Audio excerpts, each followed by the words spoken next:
Hello, everybody, and thank you, Ali, for selecting me to present today. My name is Thomas Wissman. I'm the IT director for Hudson League for Higher Education in Prison, located in Ossining, New York. And a couple of weeks ago, a colleague sent me this request for proposal from the New York State Department of Corrections to create a computer coding program in four very far-flung upstate locations. And I used Gemini in this case and to help me get my head around it quickly. I'm sorry. So this was the point of it. This is a 47-page document from the Department of Corrections. Even skimming through it this fast, my eyes are glazing over and I'm getting very tired.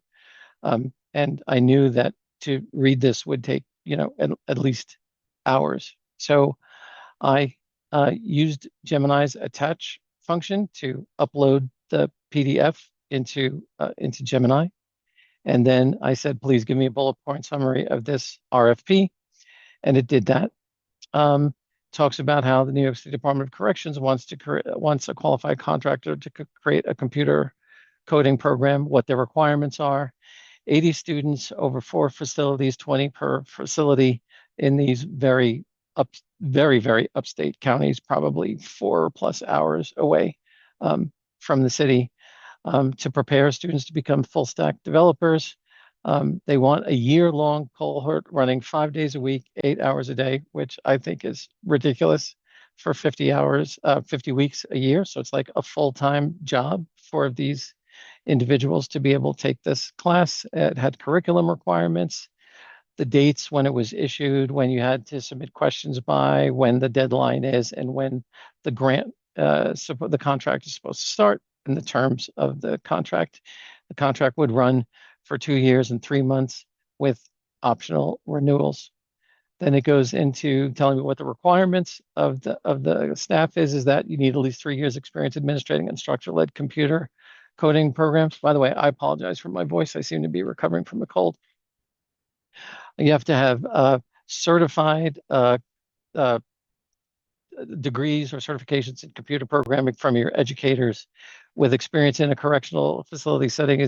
As you might imagine, this bubble now is getting smaller and smaller and smaller, especially when you have to factor in that these people have to live within, commuting distance of a correctional facility to be able to go there 50 weeks out of the year for 8 hours a day. The contract is requiring for all staffing. The contract would require to provide lab space, networking equipment, the whole thing. Basically soup to nuts. They want one person to be responsible for it all. How they're going to evaluate their criteria, a technical proposal, cost proposal, and then diversity practices. How they're going to decide who gets this, how to submit and stuff like that. So with all of that, I knew this was not going to be a feasible project for us, but I was like, well, let's see what this will take.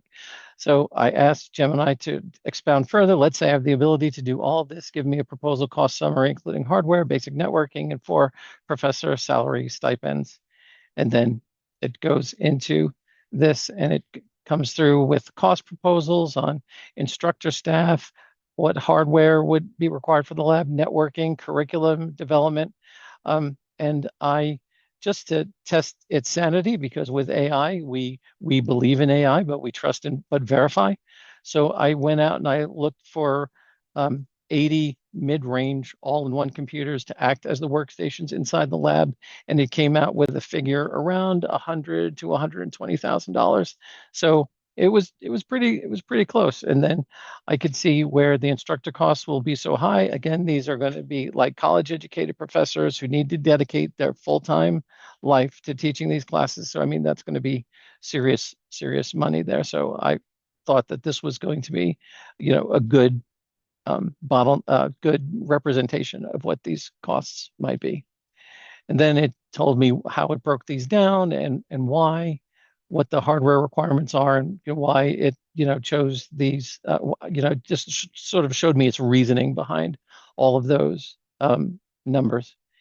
And then at the end here, it said, oh, there's some payment considerations you might want to consider. And there's a retainage policy, which means that the Department of Corrections is going to retain 20% of all of the funding that they give to make sure that everybody completes the program.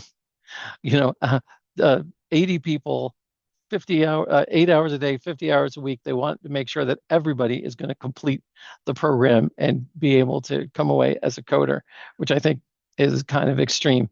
And I didn't understand what that retainage policy was. So I asked it can you please explain what that clause means? And then it explained it to me, which I just glossed over briefly. So if we were actually going to take on this project, we would have to make sure that we factor in that in our costs, we are not going to get reimbursed past 80%. We're only going to get 80% of that money back until everybody completes the cost to the Department of Corrections satisfaction.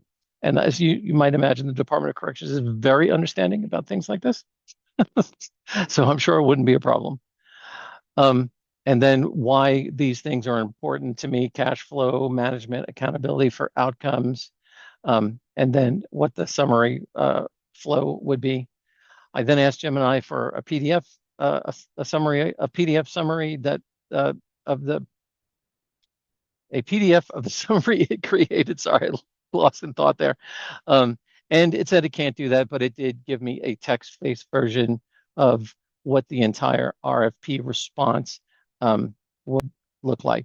And then, of course, I could ask it to make other presentations. If I decided that I wanted to prepare a response to the Department of Corrections, it would take me down the next steps.